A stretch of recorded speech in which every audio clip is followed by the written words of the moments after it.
Você ouve Bandeirantes Acontece.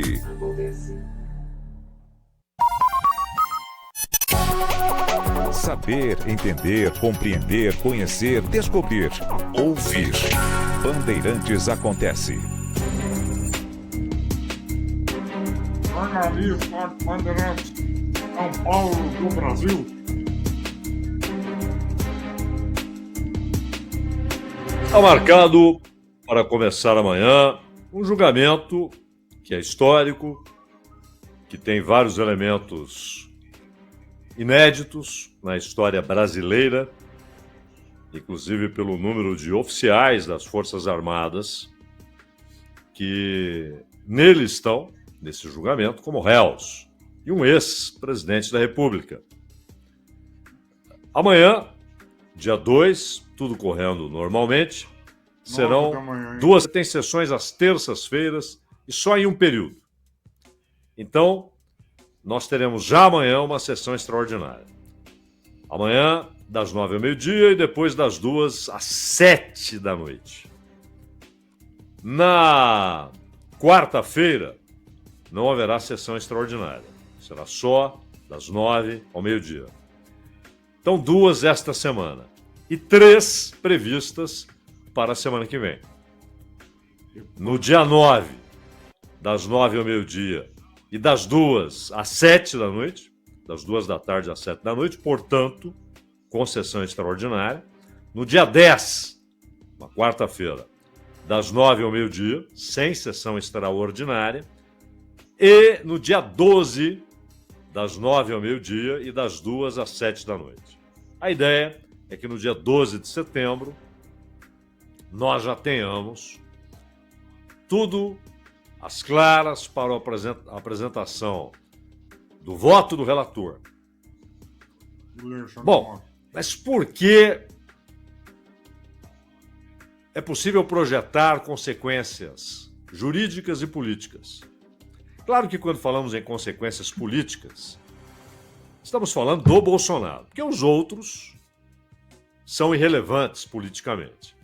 Mesmo o Braga Neto, que foi candidato à vice-presidência, só teve alguma relevância e só tem alguma relevância política se atrelado a Jair Bolsonaro. A importância política era do Bolsonaro. Os outros todos são politicamente irrelevantes. São 2 civis, o Alexandre Ramagem, que foi diretor da ABIN, hoje é deputado, e o Anderson Torres, que foi ministro da Justiça. E aí os militares. General Augusto Heleno, que ocupou o Gabinete de Segurança Institucional. O Braga Neto, que foi ministro, chefe da Casa Civil, e candidato a vice-presidente na chapa do Bolsonaro. E o Paulo Sérgio Nogueira, que foi ministro da Defesa. Há ainda o ex-comandante da Marinha, Almir Garnier, e Mauro Cid, né? Tenente-coronel, foi ajudante de ordens do Bolsonaro e que fez o acordo de colaboração premiada. E cujo depoimento, cuja delação forma, essa delação, uma peça-chave na denúncia apresentada pela PGR. A PGR acusou Bolsonaro de ser o principal articulador, o maior beneficiário e o autor das ações voltadas à ruptura do Estado Democrático de Direito, para se manter no poder, mesmo com a derrota na eleição. E a PGR apresentou a denúncia e no processo estão descritos 5 crimes. Organização criminosa armada, que basicamente é, no caso da denúncia apresentada pela PGR, que tornou-se acusação, depois de acatada pelo Supremo, ele é acusado de liderar organização de 4 ou mais pessoas, estruturalmente ordenada, essa organização, com o uso de armas, caracterizada pela divisão de tarefas, visando a prática de crimes. Tentativa de abolição violenta do Estado Democrático de Direito e golpe de Estado. São diferentes. Inclusive, o Fux já levantou a lebre em caso de acusação. É um ou outro. Ou tentativa de abolição violenta ou golpe de Estado. Na tipificação, há diferenças. A tentativa de abolição violenta é a tentativa com emprego de violência, como já está escrito na tipificação, ou grave ameaça de abolir o Estado de Direito, impedindo ou restringindo o exercício dos poderes constitucionais. E o golpe de Estado fica configurado quando alguém ou um grupo de pessoas tenta depor, por meio da violência, da grave ameaça, o governo legitimamente constituído. O que o Fux argumenta é que, no julgamento, é possível estabelecer que um irá se sobrepor ao outro na definição da pena. Não é o entendimento do Alexandre de Moraes e, pelo que se nota, do Zanin, da Carmen e do Flávio Dino. O Alexandre de Moraes tem o entendimento de que são crimes distintos, penas distintas e elas devem ser somadas, sem sobreposição. E esse parece ser o entendimento, saberemos até a semana que vem, esse parece ser o entendimento também do Flávio Dino, da Carmen e do Zanin. Dano qualificado contra o patrimônio da União. Aqui é agir para destruir, para deteriorar, para inutilizar o patrimônio da União com prejuízo considerável. Não é apenas um vidro quebrado, não? Mas uma deterioração significativa, expressiva. Prejuízo considerável está na tipificação exatamente para isso. Não é alguém que passou e atirou uma pedra, mas uma destruição considerável do patrimônio da União. E aí, a deterioração de patrimônio tombado. Esse crime fica caracterizado pela destruição, inutilização, deterioração deliberada de um bem especialmente protegido por lei, ou por ato administrativo ou por decisão judicial. E no caso específico do Bolsonaro, se ele for condenado, e se ele for condenado em todos esses crimes, e aí a dosimetria não é automática, né? Crime tal, tanto tempo. Aí você tem agravantes ou atenuantes, etc. Mas as penas somadas podem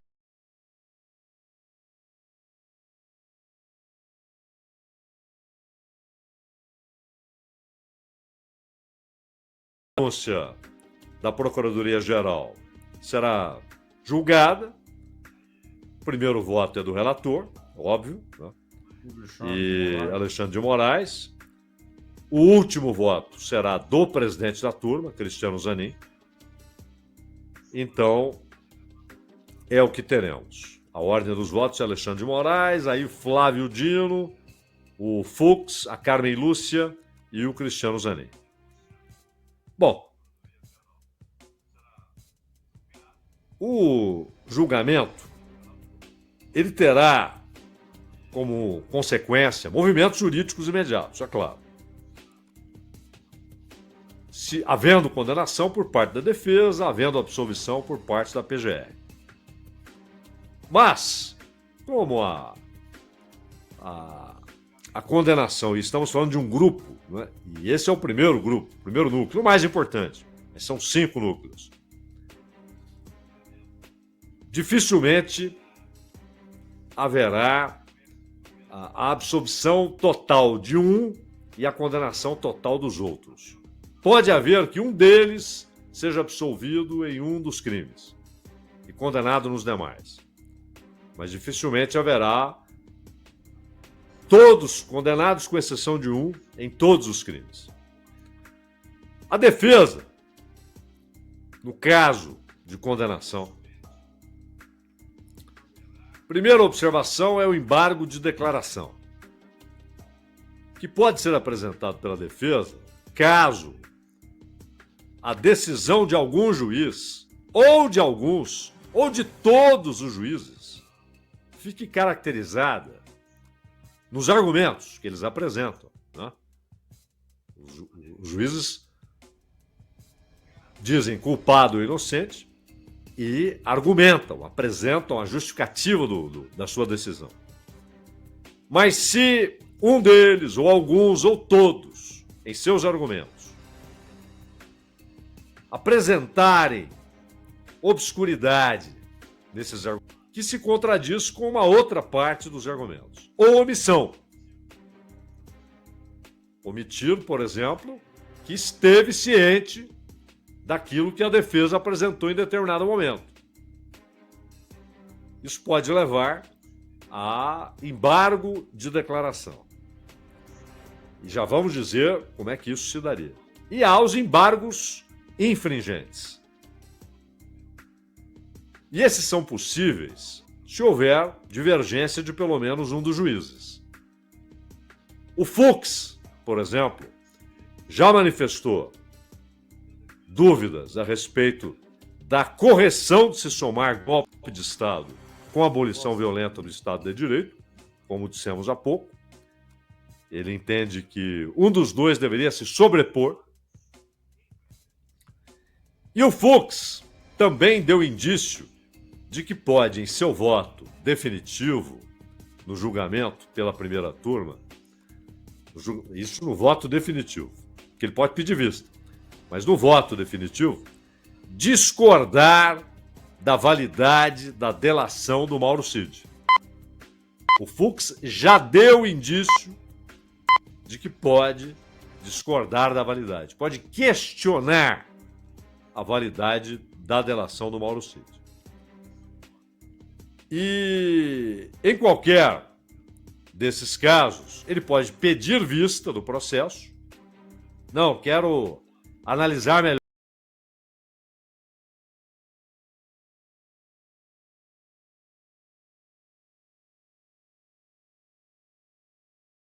as retificações, etc. Ou simplesmente pode votar contra a condenação, ou seja, votar pela absolvição, em pelo menos um dos crimes denunciados. Se isso acontecer, e o Fux é mencionado porque ele deu esses indícios durante os depoimentos. E em qualquer desses tipos de embargo, o embargo de declaração ou embargo infringente, a defesa pode pedir que a resposta ao Rui Costa seja dada pelo Pleno do Supremo. E não só pelos 5 que integram a primeira turma. Mas esse pedido pode ser rejeitado pelo fato de que as decisões das turmas, isso é importante sempre ressaltar, elas são tomadas, decisão da primeira turma, decisão da segunda turma, elas são tomadas como decisões do Supremo, sem necessária subordinação ao Pleno. A primeira turma ou a segunda turma, quando uma delas julga e decide, essa decisão passa a ser encarada, inclusive oficial e juridicamente, como uma decisão do Supremo. E não como a decisão da primeira turma, decisão do Supremo. Mas isso inclusive foi contestado pela defesa, que queria que o julgamento fosse ou retirado do Supremo, ou, se mantido no Supremo, levado para o Pleno.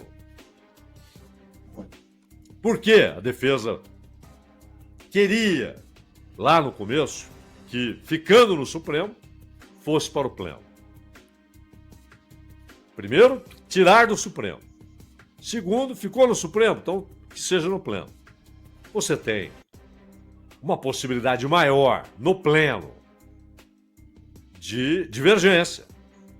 Uma possibilidade aritmética, né? Tem mais gente votando. E até uma possibilidade alimentada na defesa pelo conhecimento que os advogados têm da visão dos juízes, de cada um deles, né? Hoje, a posição de cada juiz é muito conhecida em diversos temas. Então, eles olham para o André Mendonça, talvez para o Cássio, talvez para o Fux, e dizem, olha, em vez de uma divergência, podemos ter 3. Isso alimentará muito mais a possibilidade de sucesso de um embargo infringente. E também será mais lento. A possibilidade de pedido de vista é maior, ou seja, pelo simples cálculo, né, das possibilidades. Havendo mais gente, há uma possibilidade maior de alguém pedir vista. Claro. E mais, a possibilidade de decisões divergentes no voto final. E, havendo condenação pela maioria, na definição da pena. Agora, a própria primeira turma pode rejeitar o pedido para que seja levado ao Supremo. É por isso é importante ressaltar. As turmas não estão numa condição jurídica inferior. Não tem menos poder do que o pleno. O pleno tem mais gente. E aí, sim, no pleno você tem, quando, depois de todos os embargos analisados e tal, e a publicação definitiva da decisão, é algo irrecorrível. No momento. Aí entra um outro movimento jurídico possível, que é, lá na frente, com outra composição do Supremo. Então, o Barroso parece que mudou de ideia, não vai se aposentar agora. Mas logo, logo tem gente se aposentando. Gilmar Mendes, daqui a alguns anos, vai se aposentar. E aí,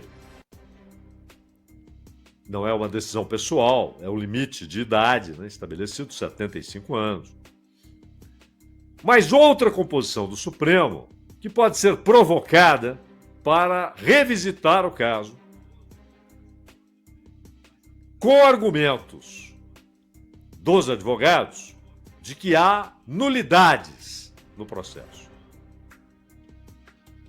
de que não houve respeito ao preceito constitucional, a normas jurídicas.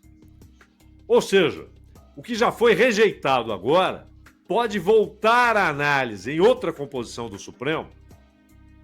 Por exemplo, Alexandre de Moraes, Cristiano Zanin e Flávio Dino não deveriam participar do julgamento. Isso foi tentado. O Alexandre de Moraes, com o argumento dos advogados, de que ele aparece no processo como vítima também, e por ter instruído o processo. O Zanin, por ter sido advogado do Lula e, portanto, de alguém que publicamente se opõe ao réu, ao Jair Bolsonaro, e o Flávio Dino, que foi ministro do Lula. Isso foi tentado e foi rejeitado. Não foi um ataque ao Alexandre de Moraes, foi um ataque ao Supremo. Então o Alexandre de Moraes não aparece simultaneamente como vítima e juiz, só como juiz. A vítima é a instituição, o Supremo. Esse foi o argumento. E no caso do Zanin, era uma forçação, né? Porque foi advogado do Lula, que é inimigo do Bolsonaro, então Não. Ele foi um profissional contratado. Né? Não é ele o inimigo. E o Flávio Dino, porque foi ministro. Ora, o André Mendonça foi ministro do Bolsonaro. E isso não invalida que ele participe, se chegar ao pleno, que ele participe.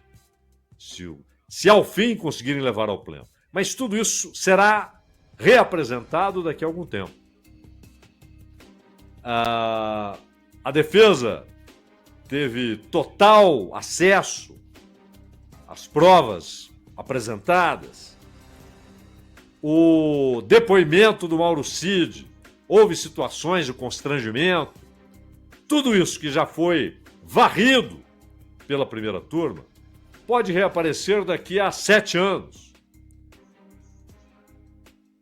Daqui a 8 anos, com o pedido de anulação do processo.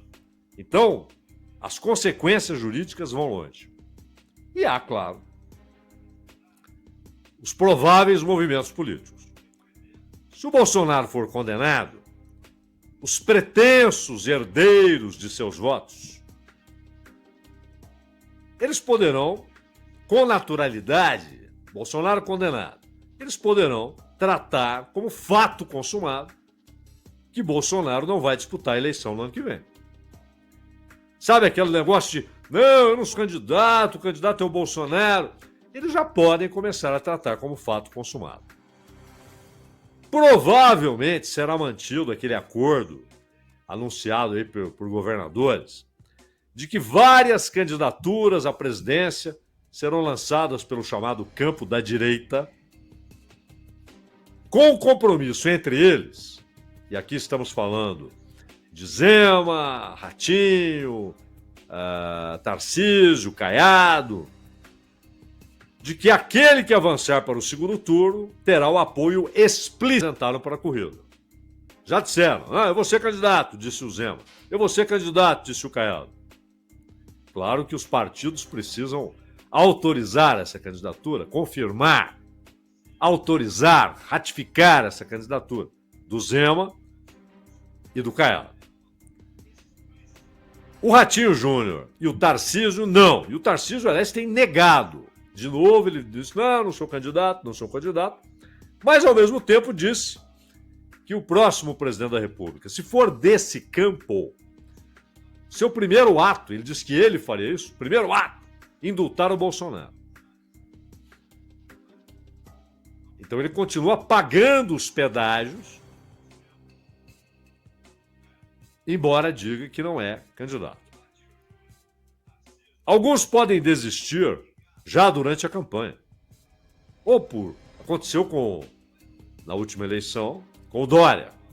Chegou uma hora que não, nem vou seguir, isso aqui vai ser gastar dinheiro e tempo à toa, não há nenhuma menor chance. E se sentiu boicotado, inclusive, pelo partido, pelo PSDB. Ou então pode sair da disputa pela presidência para ser candidato a vice em uma chapa que tenha como candidato à presidência alguém que aparece referendado pelas pesquisas. O Zema e o Caiado já se apresentaram, mas o Ratinho e principalmente Tarcísio e Michele Bolsonaro têm nas pesquisas respaldo muito maior que o governador de Minas e o governador de Goiás. Condenado ou não, o Bolsonaro continuará sendo importante, se não decisivo, na escolha do candidato desse campo.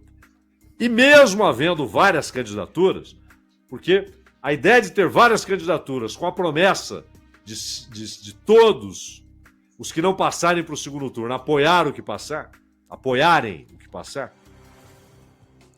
ela também é uma maneira de deixar o Bolsonaro sem tanto poder de decisão. São vários candidatos, quem tiver mais votos está no segundo turno, e aí o próprio Bolsonaro se sentiria obrigado a apoiar aquela candidatura. A alternativa provavelmente será o Lula. Mas, mesmo havendo várias candidaturas e a promessa de que o que for para o segundo turno terá apoio dos demais, isso não impedirá que esses candidatos disputem a chancela do Bolsonaro no primeiro turno. No segundo turno, o próprio Bolsonaro não terá alternativa. Né? Será alguém, provavelmente alguém, desses aí ligados ao Bolsonaro, e o Lula. Esse é um cenário probabilíssimo. E se o Bolsonaro for condenado, e nesse caso, dependendo até da pena aplicada, haverá também um novo desafio para os institutos de pesquisa. Tentar mensurar o impacto da decisão judicial na capacidade de Bolsonaro de transferir votos. Como os eleitores reagirão? Eles continuarão olhando para o Bolsonaro? Bom, em quem ele falar para votar, eu vou votar? Ou o resultado do julgamento terá algum impacto nesse ânimo? E mais, algo que já começa a ser medido, que é o impacto das ações do Eduardo Bolsonaro e as consequências para o Brasil. O quanto isso também pesará no maior ou menor impacto do apoio do Bolsonaro na eleição do ano que vem, meu caro Ronald Mendes.